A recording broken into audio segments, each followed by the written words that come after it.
Hey y'all, it's Lola the Manager, your new favorite project manager, tech junkie, and entrepreneur. This is episode 17 of Life as a Project Manager.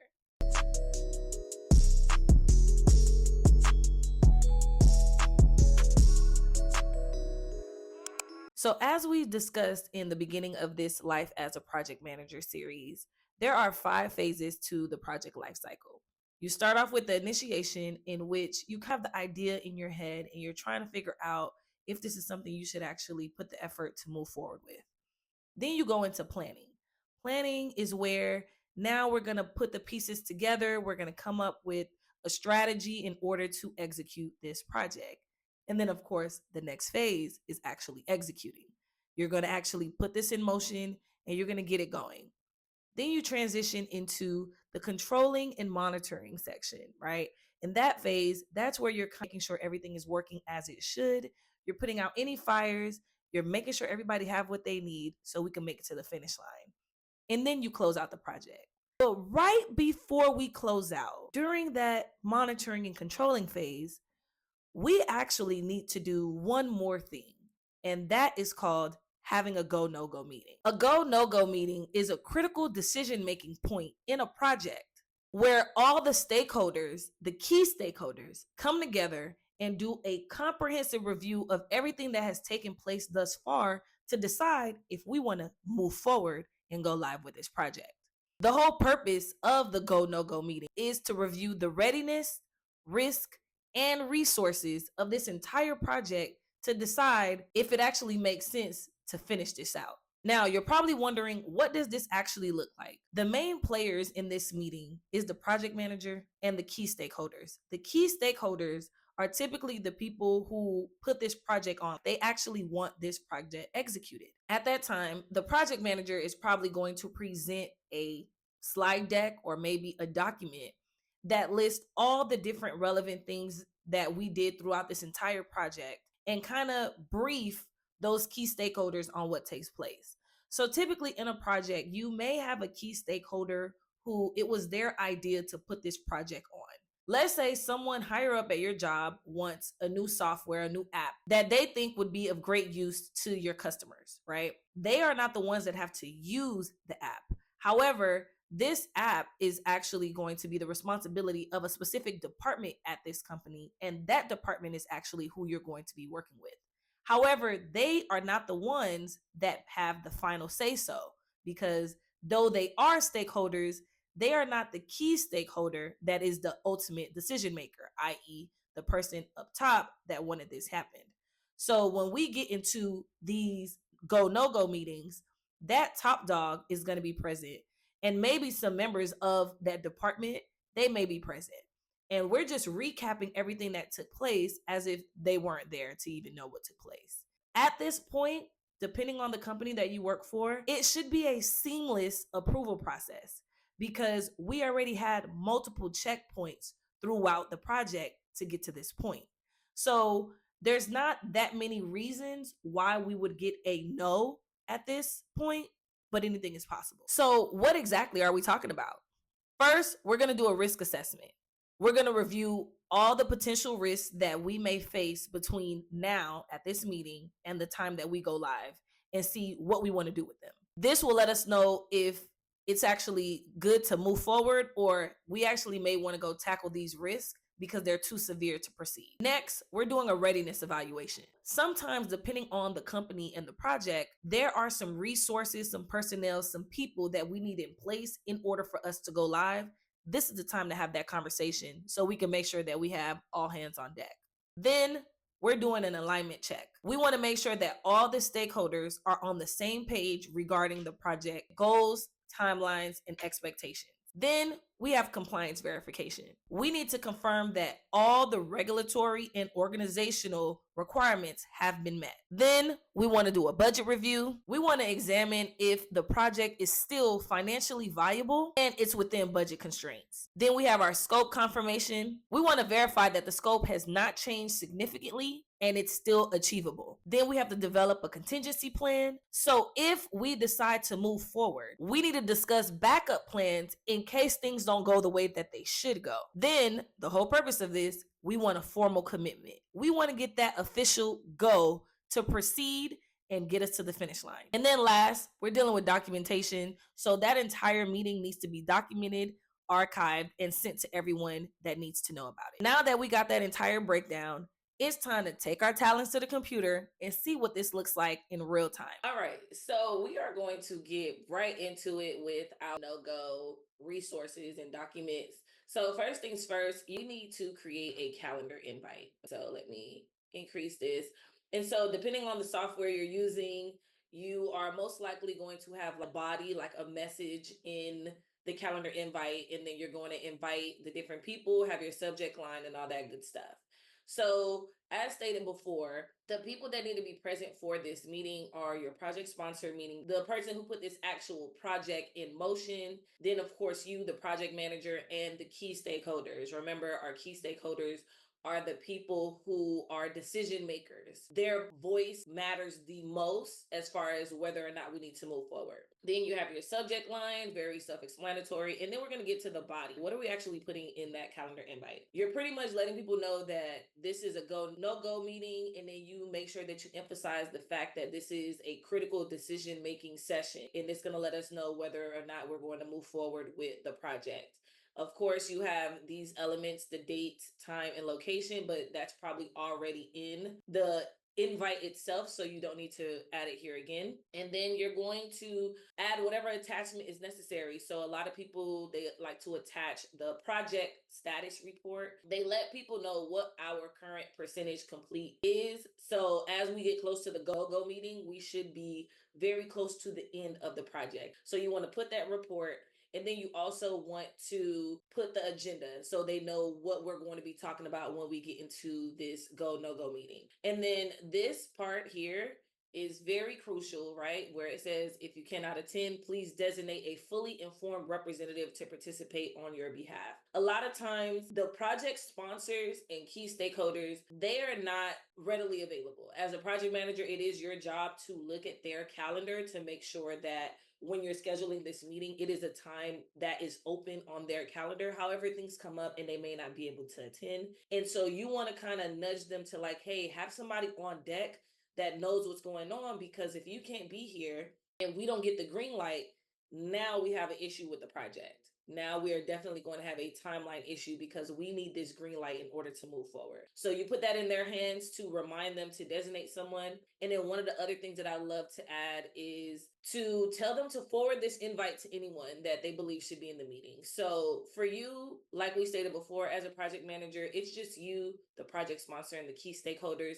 However, they may want some of the end users in here, maybe the people that were in the testing, they may want them there, or somebody who department this specifically affects. They may want them there. And so push it back on them to forward it to whoever may need to go. And then, of course, you would list whatever attachments. So if you attach the project status report, make sure you put the name of this. I actually learned this best practice when I was working for a company and I was in their IT department, and the security team was just like, if you list what the attachment is, if this email or invite were to get hacked or compromised and there's something else attached, then the person would know, hey, this has been compromised because this is not the attachment that I was told was going to be in this invite or in this email, right? So that's why I do that there. So this is what our calendar invite looks like. It's very straightforward. Now we're going to move to the agenda, right? So you're going to create this agenda, and oftentimes this agenda is attached to the calendar invite. We're attaching that project status report as well as the meeting agenda. I'm just showing you that you'll have, of course, the meeting date, time, location, and attendees. And you'll have this box here for action items. This is actually completed during the meeting. Whoever is going to be your note taker, they're going to fill this up. And then now you see the breakdown of what we'll be doing. Here, I added the minutes and the breakdown of what's going to be discussed. However, you don't need to add that in the agenda. I did this for us to talk about. So when we get to the welcome and introduction, as the project manager, you're going to welcome everyone, tell them the purpose. You're going to do an overview. You're going to do the status updates, right? So you're going to let us know what it's looking like on the technical, operational, and market customer readiness portion. And then also, I want you to know that you may not be responsible for that specific update. Someone else may be able to give the technical readiness update, operational readiness update, market customer readiness update. It's really based on who needs to be in that meeting, but you should know what's going on. Then you're going to do your risk assessment, your budget review, compliance and legal update, open discussion, final decision, and closing remarks. This is like a time frame. So if you're the person that is the project manager here, you have an idea of how long this should take. These meetings, I've seen them very long and dragged because there's so many questions, and I've also seen them very quick. We're in and out in 15 minutes.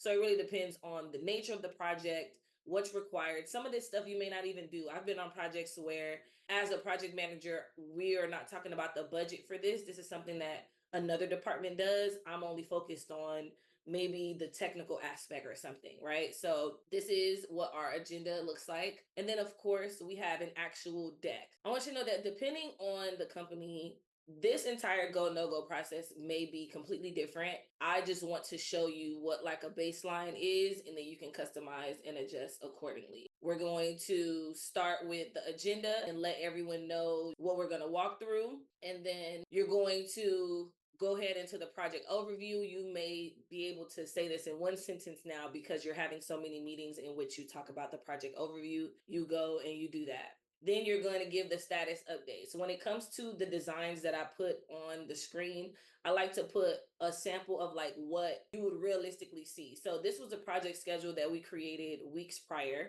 On this project schedule, you see this section here, this last column that says percent complete. Is there a way to zoom into that? So this last column here says percent complete. This has to do with status. So this is something that I would put here. Now, if you have another software that you're using where you have like pie chart or you have a graph or something, put the visual there so they can see. This is a lot to attempt to read.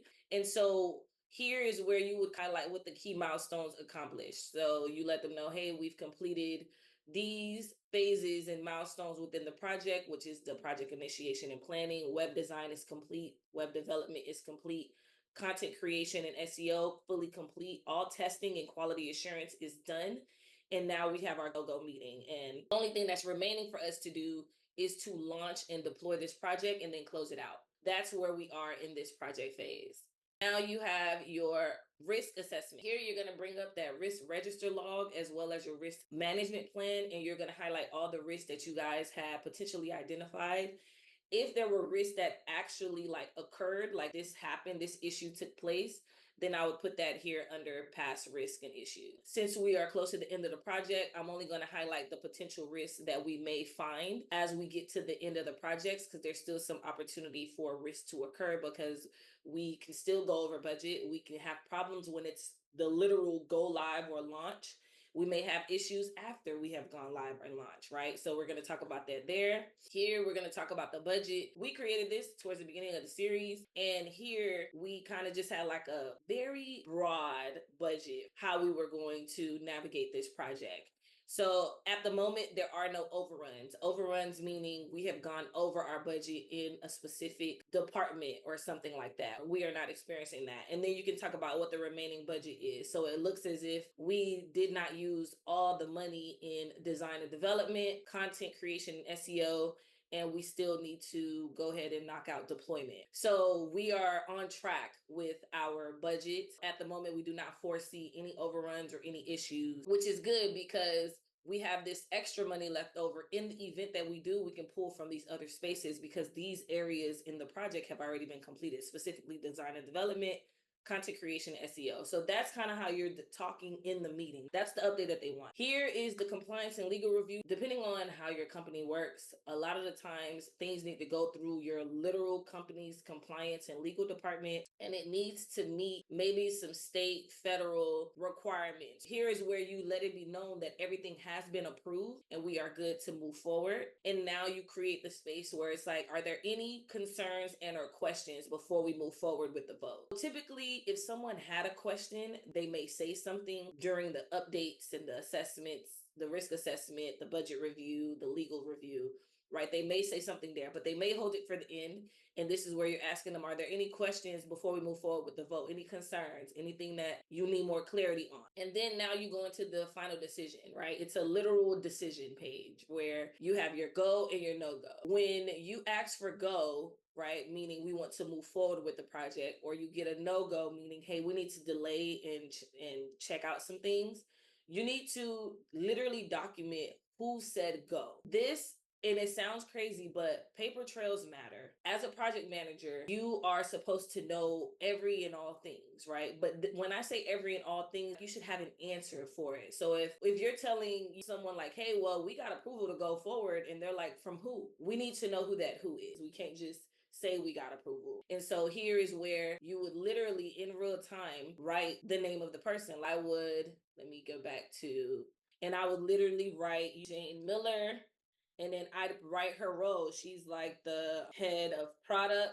marketing, right? I would put something like that. And then we also got to go from Donald Charles, who's the senior VP of marketing. We got the go from them. So these are the big head honchos.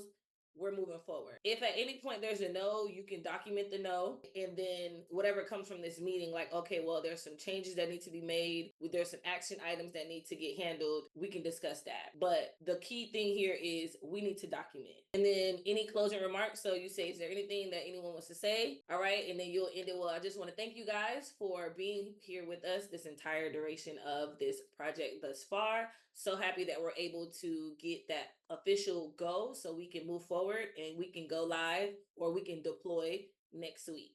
All right. Feel free to email me if you have any questions. This deck, as well as the meeting notes, will be sent out shortly. Meeting is over. And so this is how we run our go no goes. Like I stated before, and like I will continue to say, it changes depending on where you are. Every company, they add their own little flair. But you having this baseline, meaning you're able to bring this to a company and then customize it according to their need. Now, let's go ahead and wrap up. And just like that, we made it to the end of another wonderful episode of Life as a Project Manager. Thank you for tuning in. Thank you guys for rocking with me all this time. I know that it's been a few months since I've been dropping content, but we back in the groove and we making it shake. All right. So be sure to drop comments, any questions you may have. I'm willing to answer any new video ideas. I'm happy to take them on. I'm also now conducting one-on-ones. So feel free to book a one-on-one session with me. We can do mock interviews. We can flesh out some projects. We can do whatever you want to do in that one-on-one time. The details will be in the description. Look forward to working with you. And of course, as always, be sure to follow me on social media. I do have a life outside of project management, but you can catch me on all platforms at Lola the Manager. Until next time.